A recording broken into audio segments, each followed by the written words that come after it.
Another way to gauge how long you've been here is who the main speaker was. We called it the minister. Angelica Janie. Reverend Tag. And when Reverend Tag passed, it could have been a real problem.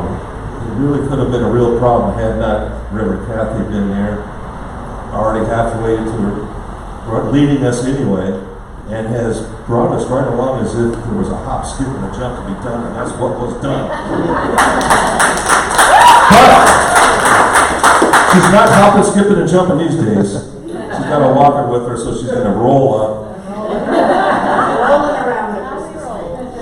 I'm so grateful for you, Reverend Cathy. I think we all are. Reverend Cathy.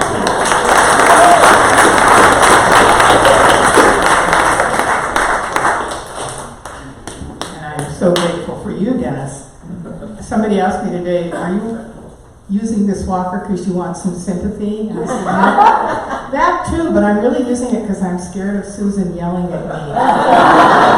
And she yelled at me last Sunday, and I had to tell her she was right.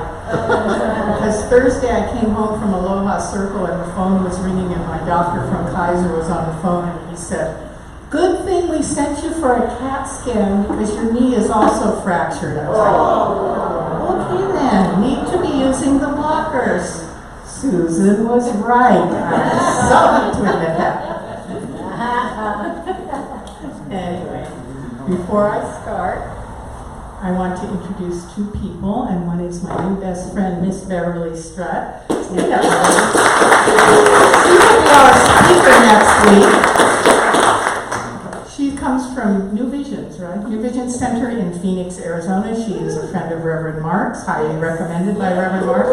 And she is staying in Karen Kuster's little ohana. Karen is celebrating Bodhi Day up at the Sangha in Kurtistown this morning, but Beverly's been staying with her and Karen's been entertaining her. I'm so thankful for that. Since I'm rolling around here, I'm not supposed to be walking a lot.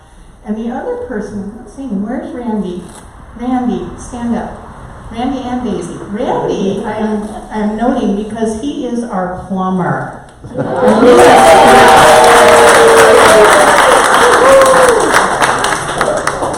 Susan recommended him, and he has been a joy and a wonder to work with, and pretty soon is going to be pulling our permit, and yay, life is good. Thank you, Randy. And these two, Randy and Daisy, are getting married.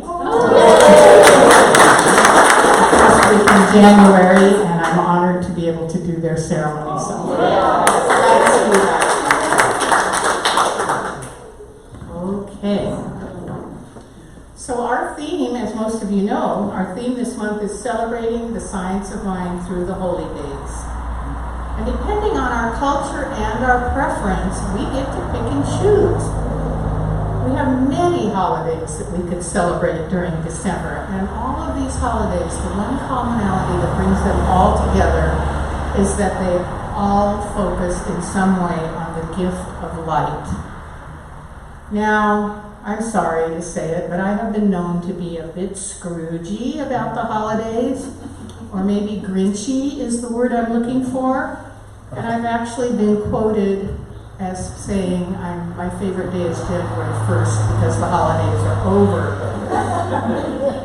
Now, sitting around with the knee elevated, I've had a lot of time to reflect and think about this and analyze my behaviors and my attitudes, and I decided to cut myself a break.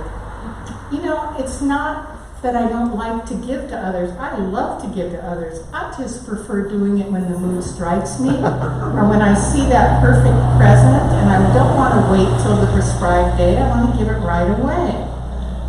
And I love getting presents. Gifts are fun and wonderful. But Asana was talking about the 4 stages. I'm in the stage where I'm downsizing. And I have everything I could possibly ever need. So gifts become less relevant at least for me, as I age. And it's not that I don't like the music. I love the carols. I just love them for about 2 weeks. Not 2 months. Amen, sister. I love other people's decorations. I just don't decorate anymore. Been there, done that, bought the ugly sweater. I love small gatherings and good food, and I really love the old movies like Miracle on 34th Street and It's a Wonderful Life. And what I love the most is the stillness of the actual holiday, which for me personally is Christmas. That's the holiday I grew up with. That's the one I most identify with. And on this day, the world always seems to slow down, and there's a feeling of remembrance that happens in the slowing. Marcus Bach describes this feeling aptly when he writes, "Because of Christmas, we feel the fellowship of kindred spirits, or something deeper than the gift that has been given. And we know instinctively that beyond the frenzy of it all, a hopeful quiet lies ahead, a gift wrapped in a day of peace when the world is strangely still and we are conscious of our deepest self." That captures it for me. It's the feeling, not the fanfare, that moves me. And lastly, I love learning about other cultures and traditions. They may be different in their customs, but they all share, as I said before, that reverence, that history of a reverence for life. For instance, today, December 8th, many mainstream Mahayana Buddhist communities, including the traditional Zen and Pure Land Buddhist schools of China, Korea, and Japan, and Vietnam, today they're all celebrating Bodhi Day, which commemorates the day that the historical Buddha, Siddhartha Gautama, experienced enlightenment. According to tradition, Siddhartha had recently forsaken years of an extreme aesthetic practice and resolved to sit under the Bodhi tree, which is also called the Tree of Awakening, and simply meditate until he found the root of suffering and the way to be liberated from it. So traditions vary on what happened. Some say that he made a great vow to nirvana and earth to find the root of suffering or die trying.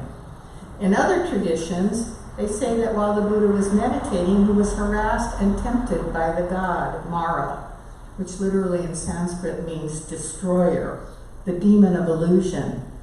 Does this not remind you of a story very similar where Christ was tempted in the desert by Satan, during which time his own beliefs deepened and his own enlightenment progressed?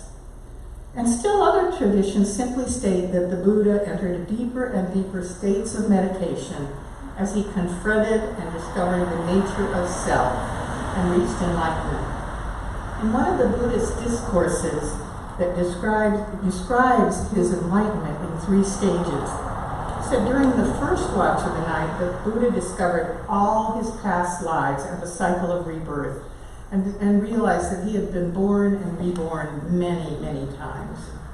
During the second watch, he discovered the laws of karma and the importance of living by the Eightfold Path, which consists of 8 practices: right view, right resolve, right speech, right conduct, right livelihood, right effort, right mindfulness, and right samadhi, which means meditative absorption or union, so right union, which again, kind of similar to Moses receiving the 10 Commandments, although in this case the 10 Commandments said thou shalt not, and Buddha was receiving thou shalt things. So during the third watch, the Buddha discovered the 4 noble truths about the cause of suffering and the path to the cessation of it, and he finally reached nirvana. These were the Buddhist's words. He said, "My heart, thus knowing, thus seeing, was released from the fermentation of sensuality, the fermentation of becoming, and the fermentation of ignorance. With release, I discerned that birth is ended, the holy life fulfilled, the task done. There is nothing further for this world." One thing that all the Buddhist traditions agree on is that it was when the morning star rose in the sky and light returned that Siddhartha finally found the answers he sought and reached enlightenment.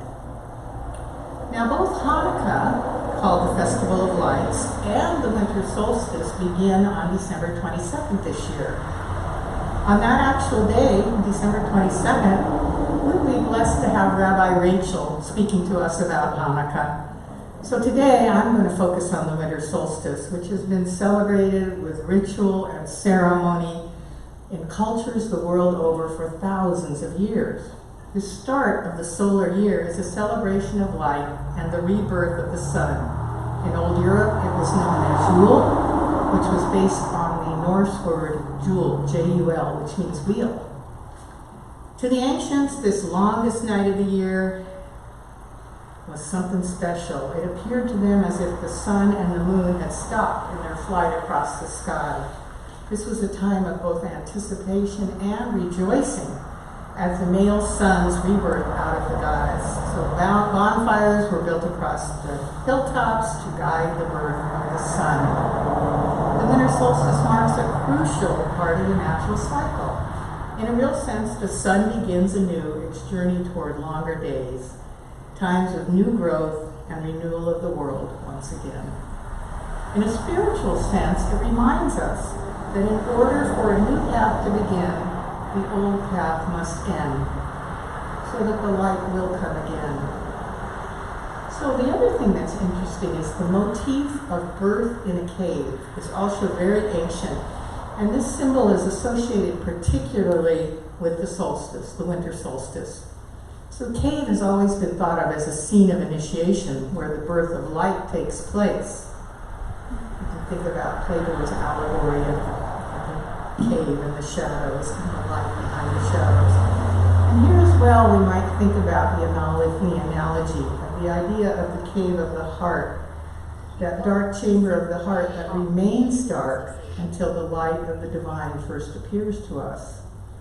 Before the ancient reformer Zoroaster gained influence in the region, during the 6th century before the Common Era, the Iranians had a polytheistic religion, and Mithra was their most important of their gods. It is said that Mithra, the sun, was birthed in a cave on, guess what, December 25th. God of covenant, God of light, God of oath, Mithra was also considered to be a judicial figure, an all-seeing protector of truth, and the guardian of the cattle, the harvest, and the waters. Mithra, followed by Zoroaster, were the principal competitors with Christianity in the period of the first 3 centuries. So here's the fascinating part. As well as Mithra being proposed to be born on the 25th of December, there's other similarities to Christianity that are most fascinating and illustrate, again, the evolution of beliefs and customs that provide, to me, a golden thread of unity throughout the ages. Some examples. Both Mithra and Christ were described variously as the way, the light, the life, the word, the Son of God, the Good Shepherd. Mithra is often portrayed with a lamb, carrying a lamb on his shoulders, which is also the way Jesus is often portrayed. Midnight services were common in both religions.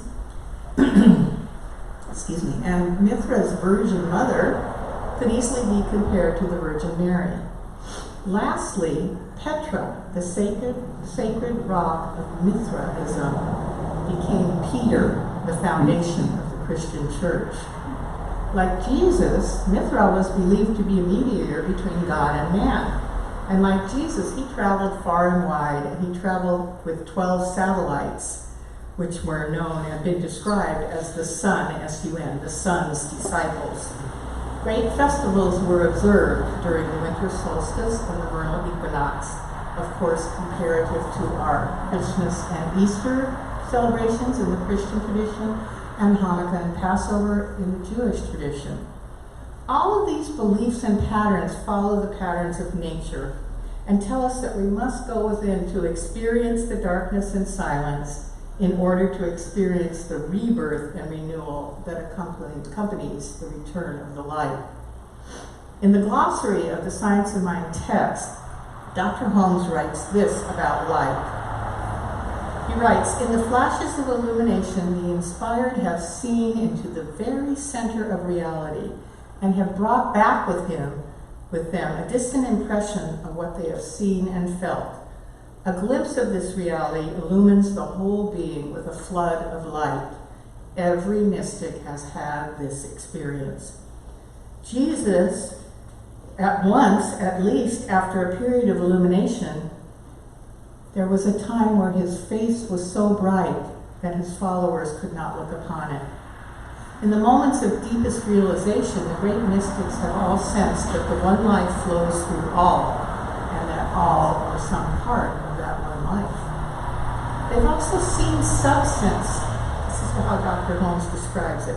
A fine, white, brilliant stuff, forever falling into everything. A substance indestructible and eternal.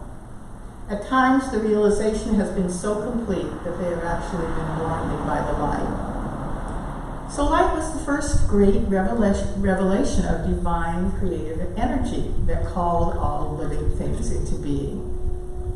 Let there be light, and there was light. There's a healing light, Dr. Holmes points out, in the rays of the sun, turned to physical light. And there's a healing power in the wonderful high-powered lamps. You know, which lamps Ernest is referring to, but how much greater, he says, is the healing power which Jesus recognized in himself and in others. I am the light of the world. He that follows me shall not walk in darkness, but shall have the light of life. I have set thee to be a light. He that loves his brothers abides in the light. You know, at the moment of winter solstice, the light and the dark are perfectly balanced. For ancient humans, the first months of winter were often difficult because as it got darker and colder, food got scarcer, bringing the fear of famine and starvation. And maybe that's where the phrase being in the dark comes from, because we use that phrase to describe all manners of discomfort and confusion and ignorance, don't we? And being in the dark is often synonymous with being overcome by fear or by grief. We remember that old adage, it's always darkest before the dawn. Celebrating the triumph of light over the increasing darkness gave the ancient people hope, as it gives us hope today. As the psalmist wrote, weeping may endure for a night, but joy comes in the morning. The return of the light reassures us, and the sunlight allows us to see things more clearly, with more detail and with more color. And light is also primally soothing. If you don't believe me, remember back, those of you who are mothers, remember back to the time when you tried to turn off your toddler's night light. Light is primally soothing. Something in us is reborn with the return of the light. We are reacquainted with possibility and with resilience and with vision when the light returns. In the science of mind, we think of light as one aspect of the divine. So right now, just think back to when you had a big challenge in your life. Didn't you feel like you were in the dark, confused, uncomfortable? And then, when a healing happened or a problem was solved, you suddenly felt the light come on. The light bulb was always the symbol for the big aha. Aha! We know this. When we successfully face and meet a challenge, we immediately feel lighter, and we are immediately able to breathe again. The light comes on because in some way, or through someone, we've been guided to do our work, and our consciousness has changed. We know that candles don't light themselves. They need somebody to light them. We need each other to make the darkness bearable, or perhaps even comforting. And when we can do that for one another, joy does return in the morning. I believe that the central meaning of the holiday or the holy days, whether we celebrate Christmas or Hanukkah or Kwanzaa or Bodhi Day or the solstice or all of the above, the underlying theme is the understanding of the unity that surpasses any differences in what we choose to celebrate or the ways we choose to celebrate it. That's that common desire we all share, the desire to pause, to reflect, to remember, and to be grateful for the coming of the light. Every day is a holy day, but we forget that. We get caught up in our daily responsibilities and challenges, and we become overwhelmed by the seeming darkness we view through our material lenses.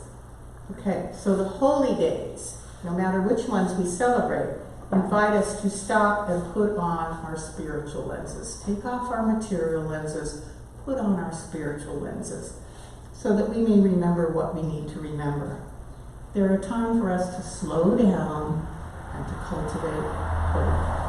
In this month's Science of Mind magazine, Dr. Dennis Merritt Jones had an article. At the beginning of the article, he asked this question: isn't it ironic that for centuries human beings have observed a sacred holy night solely dedicated to celebrating the birth of the awareness of God's presence on earth, when in fact the omnipresence of God is the only constant in life that ever has been or shall be?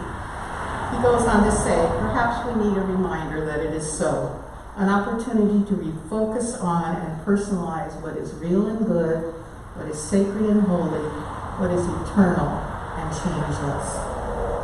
And what is eternal and changeless is that each of us is a center of divine consciousness, and each of us brings our own light into this world. So let's remember to celebrate this truth as we navigate this holiday season. And I'd like to close this talk with a short guided meditation. So if you now just will get comfortable in your seats with your feet grounded on the floor. Take a few deep breaths. Close your eyes if you want to. And just keep breathing naturally. And while you're breathing, imagine your breath coming in and out through your heart. Let each inhalation caress and soften your inner heart space. Become aware of a golden flame in the center of your chest. You might visualize it, or you might simply feel its warm, glowing presence. Rest your awareness gently in this flame. Inhale it, and it glows. Exhale it, and it radiates. Keep softening and relaxing the inner heart, spreading the glow of your inner flame throughout your body and out into the room. And as you continue to breathe, say to yourself, I am the light of God expressing. I am the light of God expanding. My inner light glows and my outer light radiates through this sanctuary and beyond, touching others with love. I am aware that I am always connected to Source and that I am always divinely guided to right thought, to right speech, and to right action. Continuing to focus on the breath, remember that with each inhalation, the flame glows, and with each exhalation, it radiates through the heart, front, sides, and back. Say to yourself, I find joy in remembering that Spirit and I are one. And I express this joy in the ways in which I consciously choose to celebrate the holidays. I nurture this light, glowing within my heart and radiating out into the world as I go through each day of the season with peace of mind and the blessed assurance that all is well. And when you're ready, slowly bring your awareness back into the present moment, back into the sanctuary of the Center for Spiritual Living. Slowly stretch your muscles, wiggle your fingers and toes, open your eyes, enjoying the feeling of calm and peace that remains with you and continues to remain with you as you share your light during the holiday season. And so it is.